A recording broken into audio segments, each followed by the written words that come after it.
இதை நான் சொல்வது யாரும் கோச்சுக்கோன்னா, இந்த ஆட்சியில் ஒரு கட்சியில் வெற்றி பெறாங்க, வெற்றி பெற்ற பிறகு உடனே ராஜினாமா பண்ணுறாங்க, உடனே வேறு கட்சியில் சேர்க்குறாங்க. இது என்னென்னு சொல்கிறது? குதிரை பேரம் சொல்ல முடியும். இப்படிப்பட்டதெல்லாம் தவிர்க்க வேண்டும் என்று பொதுப்பணித்துறை அமைச்சர் அவர்கள். அன்புமிகு பேரவைத் தலைவர்களே, குதிரை பேரம் அப்படிங்கிற வார்த்தையை அவையிலிருந்து நீக்கணுங்கிறத கேட்டுக்கிறோம். 2017 புரட்சித் தலைவி அம்மாவுடைய ஆட்சிக்கு எங்களுக்கும் உடன்பாடு உண்டு. 2017க்கு அப்புறம் உங்களுடைய ஆட்சிக்கும் எங்களுக்கும் உடன்பாடு இல்லை. அது ஏனென்றால் உண்மையான அதிமுக கிடையாது,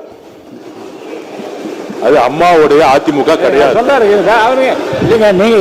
நீங்க சொல்லும்போது உட்காருங்க. குதிரை பேரம்னு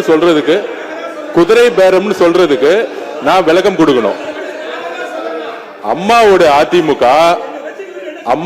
அதிமுக இருக்கிற வரைக்கும் நீட் கொண்டு வரப்படவில்லை, ஜிஎஸ்டி கொண்டு வரப்படவில்லை, சிஏஏ கொண்டப்படவில்லை, சிஏஏ கொண்டு வரப்படவில்லை. உங்களுடைய ஆட்சியில் தமிழகத்தினுடைய நலனுக்கு எதிராக டெல்லியுடன் சரண்டர் ஆனீங்க நீங்க. அதனால்தான் எங்களோட முதலமைச்சர் நீத்து போன அதிமுக சொன்னார். அதனால உங்கள் மீது நம்பிக்கை இருந்தால் சட்டமன்ற உறுப்பினர்கள் ரிசைன் பண்ணி தமிழக வெற்றி கழகத்தில் சேர வேண்டிய அவசியம் இல்லை. உங்கள் தலைமை மீது அதிமுக தொண்டர்கள் முழுவதுமாக விலகியதால் தான் தமிழக வெற்றி கழகம் உண்மையான புரட்சி தலைவர் எம்ஜிஆருடைய விசுவாசிகளும் அம்மாவுடைய விசுவாசிகளும் இன்றைக்கு தமிழக வெற்றி கழகத்தில் இணைந்து பணியாற்றிட்டு இருக்கார்கள். அதனால உங்களுடைய வார்த்தைகள் குதிரை பேரம் சொல்வது என்பது தவறு. கிட்டத்தட்ட 40 நிமிடம் பேசிக் கொண்டிருந்தார் முன்னாள் முதலமைச்சர் அவர்கள். நாங்கள் எதுவும் பேசவில்லை. ராஜினாமா செய்ய வேண்டியது அரசியலமைப்பின்படி எல்லோருக்கும் உரிமை இருக்கிறது. ஒரு கட்சி தலைமை மீது நம்பிக்கை இழக்கும் பொழுது முன்னாள் அமைச்சர்களும் சரி, எம்எல்ஏக்கும் சரி, விலகி மாற்று கட்சிக்கு சேருவது இயல்பு. அதனால் அவையில் தேவையில்லாமல் சில வார்த்தைகளை சொல்லக்கூடாது எங்களுடைய தாழ்மையான வேண்டுகோள். உறுப்பினர் எரிசக்தி துறை சட்டத்துறை அமைச்சர், சட்டத்துறை அமைச்சர் அவர் சொல்லி முடிச்சிருங்க. பேசுங்க, ஏதோ சொல்லணும். இடையில குறுக்கிடாதீங்க, கடைசியா பேசுங்கன்னு சொன்ன இல்லையா? கடைசியா இப்ப பேசுங்க. மாண்புமிகு பேரவைத் தலைவர் அவர்களே, மாண்புமிகு முன்னாள் முதலமைச்சர் பேசும்பொழுது மின்சார கட்டணம் உயர்த்தப்பட்டுள்ளதா சொல்லியிருந்தார். அந்த மாதிரி எந்த வகையிலும் மின்சார கட்டணம் உயர்த்தப்படவில்லை. அது இல்லாமல் மதுரையில் இந்த சிறைவாசி, அதாவது சிறைத்துறையில சிறையில் இருந்தவர் மரணம் அடைந்தான்னு சொல்லியிருக்கார். உடல்நலம் சரியில்லாமல் மரணம் அடைந்தார். அது குறித்து விரிவாக அனைத்தும் அறிக்கையும் கொடுக்கப்பட்டுள்ளது. கடைசியாக இந்த குதிரை பேரம் என்பதை ஏற்கனவே பல முறை பேசிவிட்டோம், அதை பத்தி பேசக்கூடாது என்பது சொல்லிவிட்டோம். ஏற்கனவே இதை பற்றி நான் சொன்னேன். குதிரை பேரம் இல்லை, கழுதை பேரம் இல்லை, முடிச்சிருங்க, பேசக்கூடாது, நீக்கப்படுகிறது சொன்னேன். இப்போ அந்த வார்த்தை நீக்கப்படுகிறது. யாரும் இங்கே கூவாத்தூரில் நடந்ததை பற்றி யாரும் பேசவில்லை. இது ஒன்றும் கூவாத்தூர் இல்லை. குதிரை அவர்கள் தானாக முன்வந்து அவர்கள் தலைமை மீது அதிருப்தி கொண்டு அவர்கள் தானாக முன்வந்துதான் ராஜினாமா செய்தார்கள். இங்கே எந்த கூவாத்தூரும் நடக்கவில்லை. அவை முன்னவர் அவை முன்னவர் பேசுங்க. அவை முன்னவர்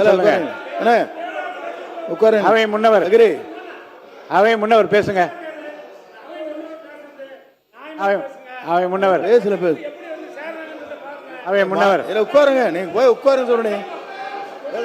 பேசுறீங்களா? இல்ல நீங்க அவை முன்னவர் அவங்க கிட்ட பேச, என்கிட்ட சொல்லுங்க, பேசுங்க. நீங்க உங்களுக்கு அனுமதிக்கிறேன் தலைவர்களே, நான் பேசுறதா வேண்டாமா? இப்படி கத்திட்டு இல்லைங்க, நான் அனுமதிக்கிறேன், நீங்க பேசுங்க. மாண்புமிகு பேசுங்க. மாண்புமிகு பேரவைத் தலைவர் அவர்களே, மாண்பு உறுப்பினர், நான் சொல்ல முடிய வரை விடுங்க. உட்காருங்க ப்ளீஸ், உட்காருங்க. அக்ரி, உட்காருங்க. நான் பேசுறேன். அவை முன்னவர், நீங்க ஒரு எக்ஸ்பீரியன்ஸ், நீங்க என்ன பார்த்து பேசுங்க, அவங்கள்ட்ட பேசுங்க. மாண்புமிகு இல்ல